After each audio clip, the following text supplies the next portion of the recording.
saw a lot of guys on TV last week that might have been using the Fitbot app when I watched Raw. God damn it, 3 hours. Christ. Raw 30. Raw 30. And as I like to say, and I was there when we blew out the candle the first time. Yeah, huh? First anniversary, right? Yeah. This was, I always dig when they do the throwback stuff, and so I always give it some of my time. Now, you weren't there, most notably. I would like to point out. I was generously. Mr. Pritchard reached out and asked if I'd like to come, and I just said that, it's a really long day to go to TV when you're doing something like actually on the active roster and going to have a match or a segment, or it's like building the pyramids if you're going to be playing a hand of cards. How do you think you would have been used? I can't be out there with DX because I'm too much of a dick. They all said they were too old. I'd have fucking headbutted that big motherfucker in the forehead. I mean, so I'm not backing down. So send me home. I'm not doing that. I don't want to be in.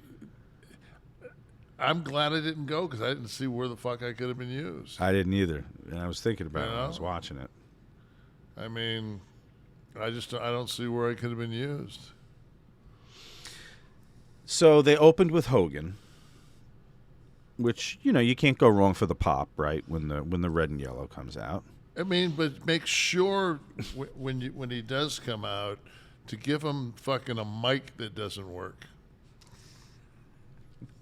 You just have to see him. And then have the guy with the mic in the background look like fucking Jack Ruby, like trying to position himself past the fucking sheriff with the cowboy hat to get the shot on fucking Lee Harvey. He's trying to give him the fucking. Come on, man, it's Hulk. Fucking, you couldn't have checked 1 2 1 2 before the fucking pyro. Yeah, it's incredible that they had a dead. That's pretty fucking. Or was it done on purpose? I was just gonna say, but the Kliq wasn't there. You weren't there, so we can't. Or was I? Or were you? That's true. Very good. Jimmy Hart doesn't seem to age. I wonder if you pulled those sunglasses off, if you'd see the goddamn Crypt Keeper under there. Just keep on dancing, baby. Yeah, he still looks exactly like he did. They had some nice packages. They put. I'm not talking about the talent there. They put together some nice packages over the last 30 years. I like to see that stuff. Pulled up some good stuff from. You know what I never noticed? They showed the moonsault and pin when he first came in, and they put him over Scott. He like buries his face is like buried in his crotch. I mean, it was. He hits him with the moonsault, gets the pin, pulls up the legs, and I guess that wasn't even called a moonsault back then. That was just called sexy time. Well, it sure was, because that '69 action that got the pinfall. Somebody asked me, God, what did I see it on? Maybe it was on Twitter. They said, "Were you friends with Sean Waltman when he?" I'm like, yeah. He's running out the fucking building with the cash, and I've got the town car backed up to the I think that was in Poughkeepsie that they had that. But he plopped right in the car. Oh, I saw that question. Somebody said, was he part of the Kliq yet? Yeah. Right? Wasn't that the question for that? Yeah. But he had just come in. I mean, that was his first. The first work he did was with Scott, wasn't it? But he was people don't. I saw a part of like maybe 8 minutes of Taker on Rogan, and he was just saying like people think that we just do TV. He said especially back in the day when we did 300 days a year, he said, we did 3 days of TV for the month, and then we were on the road for the next 21 days. That's true. You know, so that's the whole thing. So when Pac came in, he was just working house shows. I mean, I saw the Dingo Warrior at Joe Louis Arena probably a year before the Ultimate Warrior was on TV. Right. And that's older gear. He was in the blue gear when he first came in, right? Yeah. And he I don't did he have eyebrows in that match? Yeah, that was a little later. that he's got the eyebrows there, yeah. Yeah, but I'm saying if we find a picture of him in that in the Scott match. I'm just wondering if that's already went down, because that was his 21st birthday, and they gimmicked him and cut one of his eyebrows off. Yeah, that'd be a good. See, no eyebrows. And where was this match though? Was that the Scott match? I don't know, but that was El Paso City when that went down. I have to look at my notes. That's when Kid joined the. He got his eyebrows. It looks like he's missing eyebrows there to me. That's his old Lightning Kid gear there. Yeah. Before he went 1, 2, 3 on us all. But I dug the ECW chant in Philly. They must have prepped Heyman for that, because he had a cool retort for that. Well, he knew it was coming. Yeah. And now, wouldn't you have sent out Dead Man Undertaker? He came out as Harley Undertaker. No. No, you wouldn't have done the fucking hat, the whole deal? No, because that's a completely that fucking whatever that cat's LA Ray or whatever whatever his fucking name is. He might be able to fucking say something to fucking, you know, LA Knight might be able to say something to fucking American Badass. The Taker, dude, you're getting. Fiend ain't coming out. Ray ain't coming out. Nobody's coming out. You're getting tombstoned right in the fucking middle of the fucking ring. Like, you can't add, like, Mark's not fucking garnish. No, but that would have got the pop of the night. Yeah, but it would have taken away from Bray. Dead Man Taker. He could have shared him. He still could have shared LA he did. So him saying that right there, like that was that's what did he say? And I mean, I actually took like several fucking classes in the military, and I can read fucking lips. Yeah, and he looked at him and said, "So, you ever fuck any of your friends' moms?" See, you read it too, right? Yeah, I did. At the end, you can see it. No military training, and I saw that. You can see that. Just you ever fuck any of your? Yeah. It's amazing. That Dead Man. It's amazing how like in sync our show is with Raw. Right. Exactly. We have the same sensibility. Well, it's because Paul's in charge, obviously. Right. So, I did pop when he said, "We don't have." He said, "Hey, you think it's easy booking this shit?" I'm gonna get to that. DX's segment was that was very good. It was great. Now you remember when they did the last reunion when DX came out, and I was very critical of the segment because I thought it started well where they wanted to kind of get the band back together, and Paul was like, I'm working. And I thought they could have done that through the show. They did it once, and then they put them in the ring at the end. This was perfect because it was that old school sensibility. He was clearly ad-libbing a bunch of shit. That I popped like crazy when he called Road Dogg Butterbean. That was pretty awesome. Now I thought with Kurt having the the sweatpants on, that he was gonna those were gonna unsnap, and he was gonna have on the Mr. Ass shorts. Oh, for Billy, that would have been funny. For Billy, that would have been funny. But I guess they're not going to give. They looked. I mean,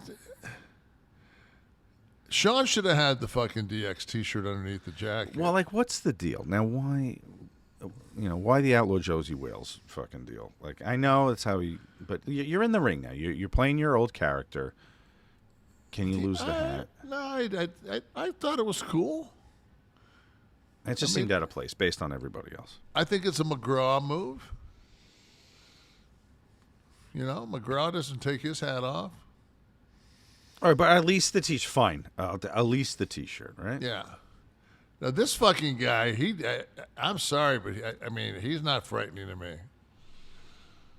The fucking, whatever. How many are today? I mean, especially the fucking two. His two bodyguards? Yeah, fuck. I come out of a cold lake bigger than those motherfuckers. Look at his mouth. Stop. Look at his mouth. I see a little tongue in there as well, popping that cheek out. And by the way, fucking really, Mohawk? The Imperium faction confronting DX. When he did the booking thing, and they brought out Teddy, for a half a second, I thought Russo might come out when he said, "I need help booking this." I don't know their relationship with him these days, but you got to give Teddy a rub. He made it a 6-man. Player. He made it a 6-man. Yeah, no, I actually, that was not because it's my boys either, and I thought fucking Kurt did a hell of a job. Kurt. He did. Kurt's. Kurt is so fucking great at everything. Interviews, comedy. Not a better worker ever in the ring. There's never been a better worker in the ring than him. And once again, here's a guy that came in with a broken neck.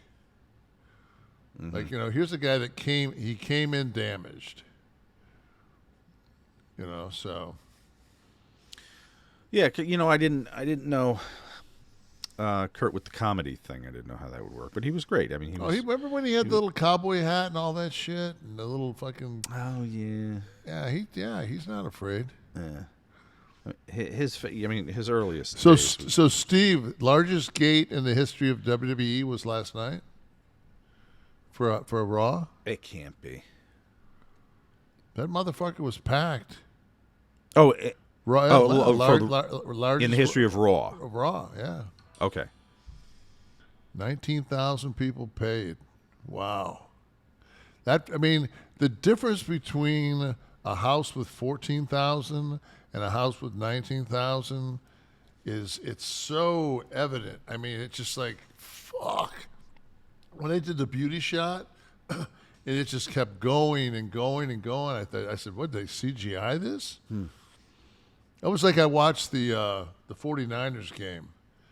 And that fucking Levi Field's a big motherfucker. And yes, it is. That's the one. That's the last time I went to the ring, was when we came down with the NWO against DX in the Triple H Sting match. And I was looking when they did that aerial view of that motherfucker, and I said, God, man. I said, I just thought it was the moment that made it feel that big. I'm like, no, that's a big motherfucker. Mm-hmm. It probably holds 80. It's wide too. It spreads this way. A lot of stadiums go straight up. This is the shot they had from the helicopter or whatever in the unfortunate Cowboy game. The size of it was very evident. Let me see. I'm looking at some statistics here. Raw 30 delivers highest domestic gate in history of Monday Night Raw. There it is. And all right. That was surprising. If I would have been there, Raws, I would have made reference to the fact that, fucking so great to be back in this motherfucker. It's the same place I blew out my quad. Absolutely correct. Yes. Ugh. That alone told me, don't fucking... You know that American Airline Delta thing where they stopped it before they hit on the runway? Yeah, that they wouldn't have on this motherfucker. They would have fucking got me. I tore my bicep in Philadelphia. It's like, Oh. I got in that fight with me and Sullivan fought those fuckers out by Gino's Steaks in Philadelphia. That's right. That's not your city. No. My wife shows me something the other day. She's like, somebody posted something about Kevin. What does this mean? I was like, what is it? She's like, oh, they said, you know why he's not at Raw? I said, well, because he didn't want to go. She's like, no, it says touch Kevin. I said, well, touch it. It was on, someone posted on Facebook, and you touch it, and then it goes to the shot of you with the quad. Touch Kevin, blows the quad. It was too much to explain. I said he got hurt one time. He got hurt in Philadelphia, where they had Raw. Yeah. All you need to know. No, and on top of that, I don't know anybody on the crew really anymore, or any of the workers or anything else, and I really don't want people that I don't know coming up to me and saying, I'm sorry to hear about your son. It's like, why would I put my... And I know what the payday is going to be. You know? I know what the payday is going to be. The payday is going to be, you know... Not worth the aggravation? Is that where we're going with that? Not even... No. Well, you're right. I mean, people, of course, would have wanted to offer wishes. And for those people that didn't get a chance to see me, especially live, I'll be at the Pensacola Comic-Con last weekend of February. You can go see me there. And I'll keep you updated on all my personal appearances. So that way, if you want to come by, and please don't tell me you're sorry, because I know you're sorry. Because nobody would come up and say, oh, I'm really glad to hear your son passed away. So it's just one of those things. Yeah, but it's just one of those things. It's gonna happen. It's gonna happen. Don't you think John Holmes got tired of people saying, "God, you got a big fucking cock"? Yeah, I don't know that I would, but he probably did. He did. Yeah. Bigger than a bread box, smaller than a Buick. Maybe the Buick Electra. The Buick Electra. God, see, way to bring it all the way back, buddy. Bringing it home. Now the poker segment. They kept going to the poker segment. Yeah. It did nothing. They had such a great. They used, first of all right. The DX segment was entertaining, first of all, because of the personalities involved, and they put some thought into it. But they also tied it into an angle, something they were doing, right? So, well done. Used the legends, advanced a current storyline. Big points for that segment. The goddamn the card thing. Nothing was even prepared. I don't think. Dallas did have the Royal Straight Flush. It's so fucking what? He won. Yeah, I know, but not relevant to his time in the Federation in any way, right? Why does Otis have cash in front of him? He hasn't hasn't decided whether he's going to buy in yet, or what's the? Those are his winnings. No, he would have had chips, right? Yeah. Yeah, they clearly don't play poker, I guess. But nobody had. Yeah, I've been late, and Byron's got fucking stacks. He's got stacks over on his side.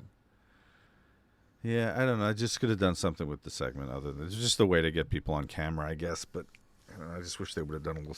The IRS thing, I guess, was cute, right? After the winnings and Mike leans in and says, "Pay your taxes." Yeah, but then he says everybody's got a price, and it's just like, God, man, that's like fucking that's a $1 million man. That's fucking Ted DiBiase. Like, that's all you got?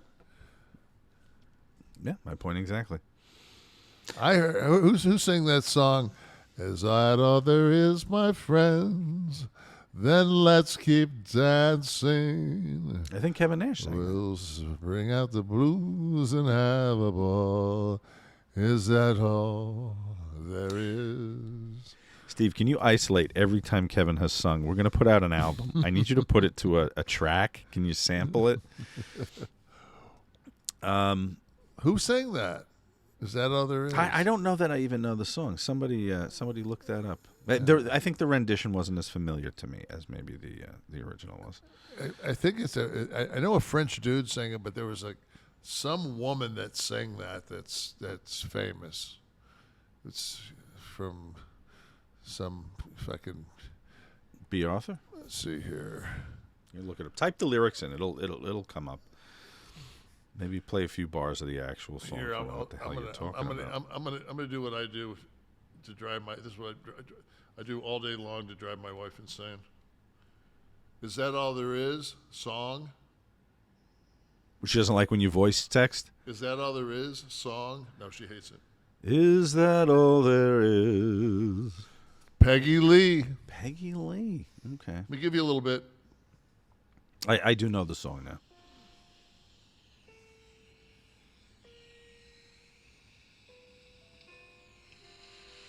I remember when I was a little girl and our house caught on fire. I'll never forget the look on my father's face as he gathered me in his arms and Fuck, bitch, sing the song. building on the pavement. And I You stood there. can slide ahead a little bit if you want to the. Don't bore us. Get to the chorus. To quote Paul Stanley. If that's all there is, my friends. Then let's keep dancing. We'll bring out the cards and have a poker segment. And I sat on my couch and said, fuck yeah, Nash, you made the right call. So, did you hear back from anyone? Was Vince at the taping? I did not. I wouldn't think he would be. That didn't even. Well, he would have been a year ago, right? If I would have known Vince was going to be there, I still wouldn't have went. But I would have been swayed because I have, just to say hey. But I know that I'll see Raw, especially I would have flown in the day of. So early morning, Raw into Philly. Would have probably got there around 2 o'clock to the building, walked in, and Paul would have been already in mode. Everybody would have been in mode, doing work shit. Working, yeah. So no time to fuck around, and it's like I can go to Mania. Like I'll see everybody. I'll see my friends at Mania, and there's a chance I can catch them where we could just all go out and have a steak. Mm-hmm. Something like that. I mean, I want to catch up with my friends. I don't want to be at TV. Gotcha. Yeah.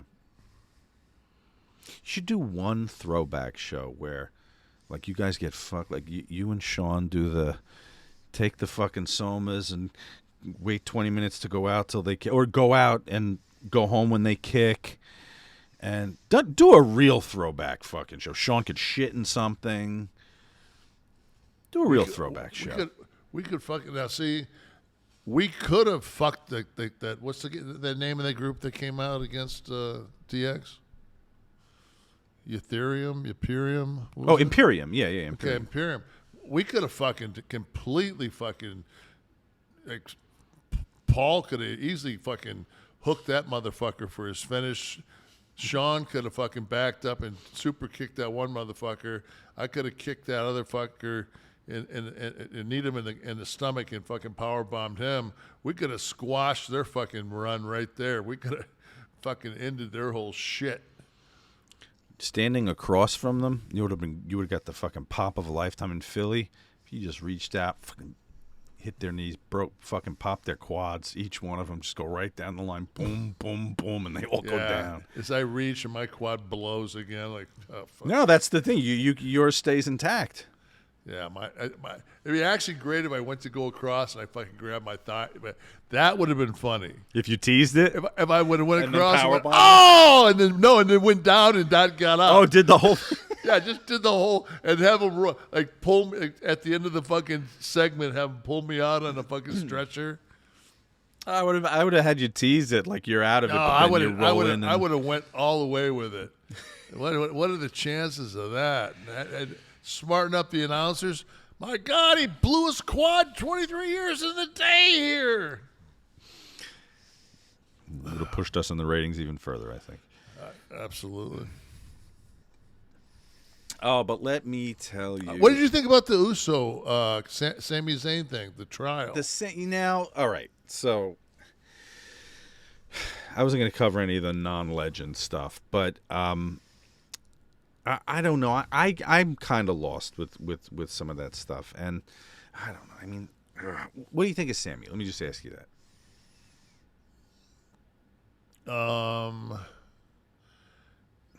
He's just so different and unique that I dig him.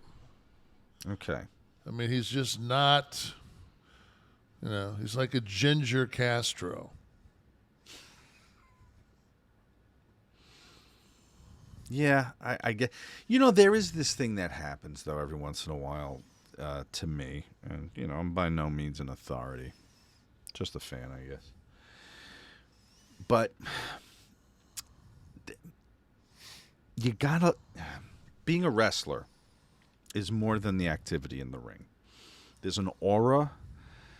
Unless you're like the comedy spot guy, and I'm not talking about that, or you're doing jobs. There's an aura, there's a presence, there's something you have to give across. You can call it danger. You got to be different. It helps to feel that, God, if you weren't doing this, I don't know what you'd be doing. Maybe you'd be in the circus. So I don't know if Sami Zayn is enough of that for me, I guess. He is different. I'll give you that. But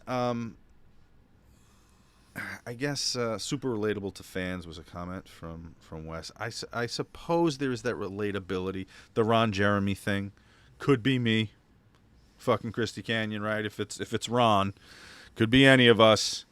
But I don't know. I think that I'm from a time where I wanted my wrestlers to be superheroes or supervillains. I didn't need the Bryan Danielson thing. When I was a young fan. I didn't want anyone who showed me I had a shot at being in the ring. I wanted it to be all DC Comics or Marvel Universe things for me. I wasn't a comic book kid, but I was into wrestling. So they were the superheroes. So I guess I've been spoiled by that time. The time of Kamala and Andre and Hulk and Randy and Perfect and Rick and I guess Sami Zayn's on that list too, somewhere. I just think that, well, number one, like the thing that and I know I overanalyze shit all the time when I watch it, but Heyman comes out first and he puts out the prosecution, right? And this is Roman's fucking guy. Mm-hmm. This is the fucking the brain trust of the family, This is fucking Robert Duvall. And he puts out his fucking shit, and then the other guy, the Uso, stands up. He goes, "Well, I want to do my defense," and fucking To Kill a Mockingbird, Gregory Peck stands up, and next thing you know, fucking Roman saying not guilty. Well, what's that do for Paul? Oh, as far as the figure represented there, you just fucking basically, you might as well have fucking ate a fucking plate of shit. Right. That was that. It's like, yeah, interesting. I don't know. Yeah, Brock. I don't want to skimp over that. It's cool seeing Brock. I was always a fan, but see, there again, Brock fits the mold in my mind. Fucking Brock will be money till fucking, yeah. Yeah. I think the fact that the guy and he's done a lot of impressive things, but to me is like never to have played football and to make the practice squad for the Vikings. Oh. I mean, that's like, you're fucking superhuman. Yeah. Oh, yeah, no, he's badass, no question. Not that you fucking, like, got out there and fucked around.